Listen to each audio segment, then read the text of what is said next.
ചന്ദ്രനിൽ ചെന്നാലും മലയാളിയുടെ ചായക്കട ഉണ്ടാകുമെന്ന് തമാശയായി പറയാറുണ്ട്. ലോകത്തെവിടെ പോയാലും മലയാളികൾ ഉണ്ടാവുമെന്നാണ് ഈ തമാശയുടെ അർത്ഥം. അതിൽ കാര്യവുമുണ്ട്. ആഗോള പൗരനായ മലയാളിക്ക് അഭിമാനിക്കാവുന്ന മറ്റൊരു റിപ്പോർട്ട് കൂടി പുറത്തു വരുന്നു. ഇന്ത്യയുടെ ബഹിരാകാശ യാത്രയെ ഏറെ പ്രതീക്ഷയോടെയാണ് രാജ്യം ഉറ്റുനോക്കുന്നത്. ബഹിരാകാശ യാത്രയ്ക്കായി 4 വ്യോമസേന പൈലറ്റുമാരെയാണ് ഇന്ത്യ തിരഞ്ഞെടുത്ത് പരിശീലനം നൽകുന്നത്. ഈ 4 പേരിൽ ഒരാൾ മലയാളിയാണെന്നാണ് സൂചന. 2 കൊല്ലം മുമ്പ് റഷ്യയിൽ ആദ്യഘട്ട പരിശീലനം പൂർത്തിയാക്കിയ ഇവർ ബാംഗ്ലൂരിൽ തുടർ പരിശീലനത്തിലാണ്. ഇവരെ പറ്റിയുള്ള വിവരങ്ങൾ അതീവ രഹസ്യമായി സൂക്ഷിച്ചിരിക്കുകയാണ്. അടുത്ത വർഷം ശ്രീഹരിക്കോട്ടയിൽ നിന്ന് ഗഗൻയാൻ പേടകത്തിൽ യാത്രികരെ ശൂന്യാകാശത്തേക്ക് അയക്കും. 3 യാത്രികർ ഒരാഴ്ച ബഹിരാകാശത്ത് തങ്ങി മടങ്ങി വരുന്ന രീതിയിലാണ് ഗഗൻയാൻ പദ്ധതി എന്ന് ആദ്യഘട്ടത്തിൽ ISRO പറഞ്ഞിരുന്നു. എന്നാൽ എത്ര യാത്രികർ, എത്ര ദിവസമെന്ന് അന്തിമ തീരുമാനമായിട്ടില്ല.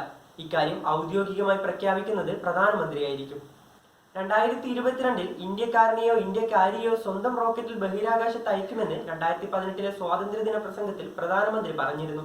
5 കൊല്ലം മുമ്പ് ഗഗൻയാൻ തയ്യാറെടുപ്പുകൾ തുടങ്ങിയെങ്കിലും കോവിഡിനെ തുടർന്ന് തുടർപ്രവർത്തനങ്ങൾ മന്ദഗതിയിലായി. ഇക്കൊല്ലം ഗഗൻയാൻ തയ്യാറെടുപ്പുകളുടെ വർഷമെന്ന് പ്രഖ്യാപിച്ച് ദ്രുതഗതിയിൽ മുന്നേറ്റത്തിനൊരുങ്ങുകയാണ് ISRO. ആളില്ലാത്ത 2 ഗഗൻയാൻ പേടകങ്ങൾ ഈ വർഷം വിക്ഷേപിച്ച് പരീക്ഷിക്കും. കഴിഞ്ഞ വർഷം ഒരു പരീക്ഷണ വിക്ഷേപണം നടത്തിയിരുന്നു.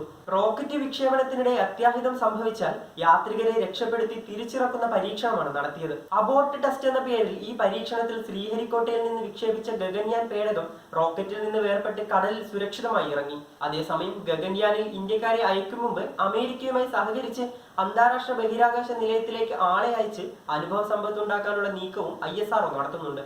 അങ്ങനെ ഒരു യാത്രയിൽ എത്ര ഇന്ത്യക്കാരുണ്ടാകും, അതിൽ മലയാളി ഉണ്ടാകുമോ എന്ന ചോദ്യവും ശേഷിക്കുന്നു. അന്താരാഷ്ട്ര ബഹിരാകാശ നിലയത്തിൽ പോയി മടങ്ങി വന്നവരെ സ്വന്തം പേടകത്തിൽ വീണ്ടും ബഹിരാകാശത്തേക്ക് അയക്കുമ്പോഴുള്ള ആത്മവിശ്വാസം മുതൽക്കൂട്ടാവുമെന്ന് ISRO കരുതുന്നു.